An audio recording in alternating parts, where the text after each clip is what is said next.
Hello everybody. This is actually the second episode I'm recording for the ripple effects. Once more with glasses, I put them on in between the breaks of recording. So it's still 2024 on this side here in Austria. Yeah, it's 10:30. What I wanted to tell you about ripple effects is because I explained in a bit of detail before how every single action can cause ripple effects, right? Like leaving a comment on a YouTube video that has almost no views, but somehow the algorithm, and you don't know the algorithm, is recommending randomly another person this video, and there's your comment, and this comment can cause ripple effects because, yeah, I mean, if it's something positive, I'm happy that it will be something positive, probably some discussion kicks in, or the person reads it and feels like, wow, this is such a great idea, right? Even me saying, talking about the concept of these ripple effects, right? Could influence people because then they are like, wow, there's such a thing as ripple effects, and then it ripples. The ripple effect message that I'm posauning,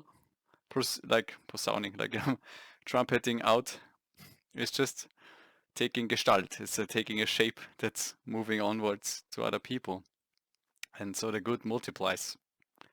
In the best case, I will never know. I cannot say like, yeah, I'm so good. I did this. No, that's not the point, right? It's like spreading messages and inspiring people is what I feel is the most relevant part when it comes to ripple effects. So helping people or inspiring them, which is also a form of help, right? But not forcing down any concepts, anything down their throats. That's my philosophy that I'm following. I don't want to people like also in arguments when there's discussions. I always try to step back and be like, no, don't try to force any opinion, right? But just explain something in a way that could inspire people. And then, yeah, then we're back there, right?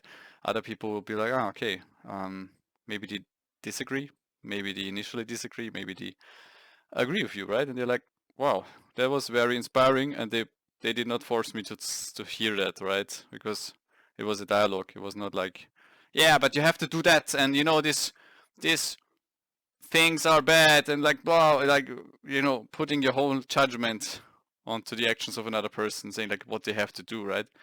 That's forcing, and forcing is not being powerful, but being forceful, right? Being needy, being clingy to a concept of saying like, yeah, you have to be a certain way because I want it, right?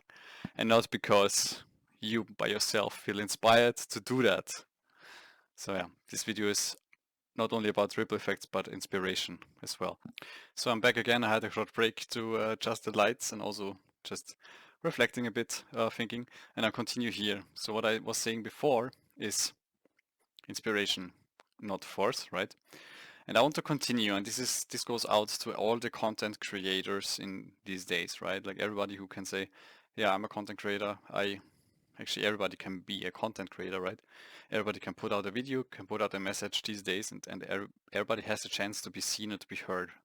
And there's really no urge or need to be like, I have so little followers. I need more followers. I need more subscribers, more likes. Not really. It will come with time, or the algorithm will probably recommend you randomly. Like maybe I got recommended to you in a very random circumstances. I don't know. But the thing is like, don't get disappointed by starting little or not getting a traction that you think you should have. It's just persistence, right? Like I think there's a lot of other content creators and YouTubers who can sing a song about persistence, about like, yeah, trying this, trying that, right? I would say just follow your passion, like I'm doing right now. I mean, I think is, yeah, I told you before in a different video or at the beginning that I'm right now on MDMA, right? So next time you will see me, I will be different, and maybe it will shock you. I don't know. I hope not.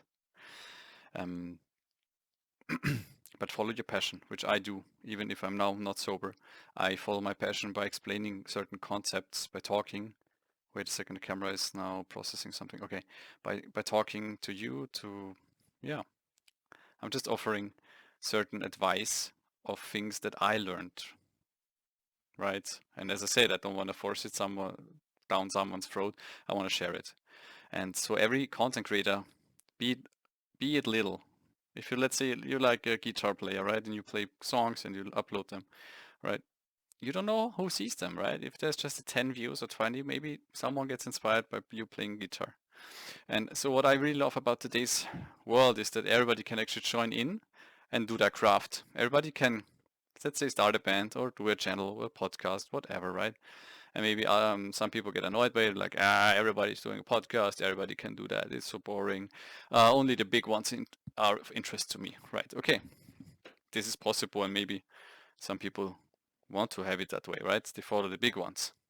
But I personally, I like it actually when there's like a small video appearing on my screen saying like, a person has something to say, or it's just a weird title, right? Usually there's some short weird title, or maybe something that's less commercially packaged, less clickbaity, right? Because I guess the clickbait starts to seep in once you have a follower base because you want to get more and more traction, right? Um, Maybe I will also use a clickbait here, right? Because it's just a common practice to get the algorithm promote you, right? There's nothing sinister about it. I mean, the, the algorithm makes it appear very insidious in a way, but it's not the people who use it, right? You never should hate the players, but hate the game, right? And it's just how people adapt now and use their cards for their advantage. And if they are using it for a good purpose, why not? So I will also use a clickbait title and then have this video there. So ripple effect. If you're a small artist or whatever you are obsessed or fascinated by or passionate about, keep doing it. Put it out there. We have this portal that connects all people. It's really like it's a perfect metaphor for a connection, right? I can now be talking to people who are on another continent. I'm here in Europe, Austria, right? I have friends all over the world, I would say. Like maybe some people I never met, but I'm through the years I made connections with some people, just maybe it's by chatting or like in some weird circumstances, right? Like being on vacation or like just going to some party and then you meet someone, right? And what I wanted to say with that is I lost the track. And I found the track again, and I will now try to look towards the camera and less about into myself, right? Um, yeah, so as a small artist, just put out your craft. Just try it, right? It makes it so much easier for us to access it. Before, let's say a couple decades ago, without the internet, there's no easy, I can upload my tracks to Spotify and everybody can listen to it. I know people who are making music on Spotify, right? Maybe most of the people in this world will never go to their concerts or listen to their gigs or look their music, right? But that is so fine. They have a platform to create, right? And there's a follower base around them and they are very specific. And who knows, maybe one day they turn up big. But what I want to advise or say is like, thinking too big too early is probably problematic. It will just put you in a state of paralysis, being like, I cannot do because I want to be big. I'm so small, and now I noticed how I keep watching. Wait, I have to put away this camera view. So just no, don't get paralyzed by thinking too far ahead, right? Step by step by step. And that's what I mean. Every step has ripple effects. Step, ripple, step, ripple, step, ripple. And this is, like an orchestra, right? So this is how things move forward. And just doing something by itself is being successful. That's also, I heard this advice. I have to check the source for that. Someone who said, you cannot be not successful if you already do something physically, right? You can be unsuccessful, I guess, when you sit around and you are thinking too much and overthinking everything, right? I mean, you can think a lot also and then put it to paper or put it somewhere, right? And it's also success because you did something with it that's physically. So in our physical reality, you produce something, right? And me speaking like this, right? And using MDMA as a tool to get a shortcut to actually practice this. I do the same, right? So in the future, I want to do this without, or let's say I hope that I will continue doing this after this evening in the sober state. But it's something that was on my mind for a while. I always wanted to feel like I have something to tell, right? I have written notes, I have lots of chapters of something that could be a blog or a book and so on. And I never shared these things. But also at the same time, I only started writing all these things in the last year because there was a lot of things changing in my life, and I felt like it's one of my passions to talk about it. But I'm very good at written words, at sentences. But talking like this is also an option that I now look into thanks to this experience with this MDMA tool. And that's the thing. I don't want to advise drug use because, yeah, like this is a big disclaimer that I have to add to the other video. I'm not advising it because you have to be really, really careful with it. And the reason I do it is really because, and now I want to justify it, of course, yeah, but I use them as tools. I don't want to go out, use it for parties, right?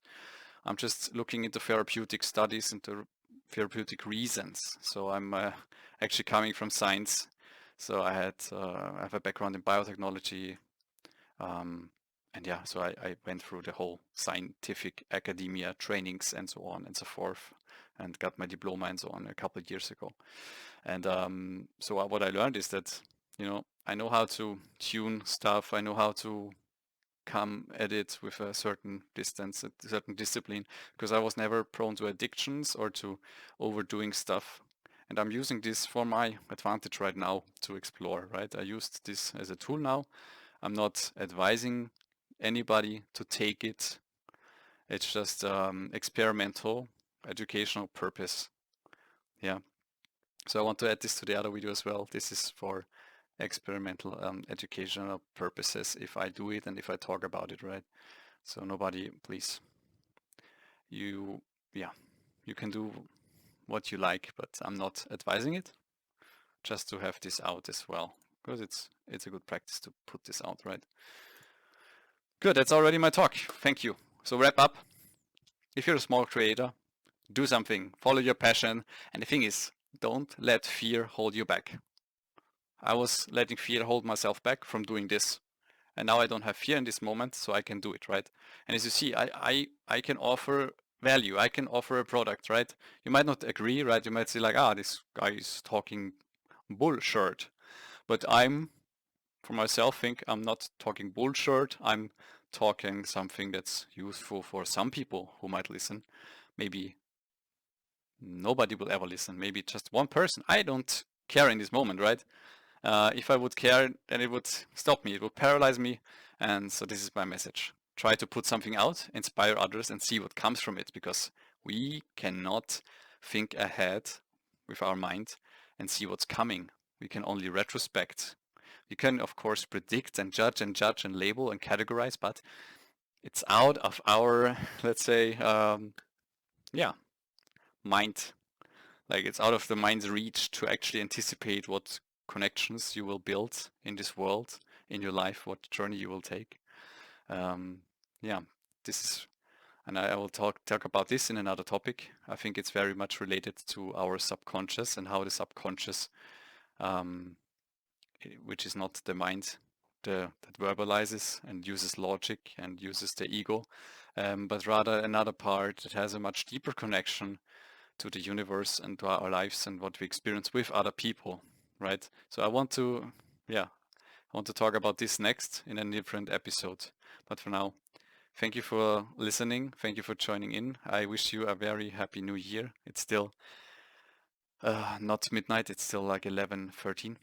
And yeah, see you soon, I hope. Bye bye.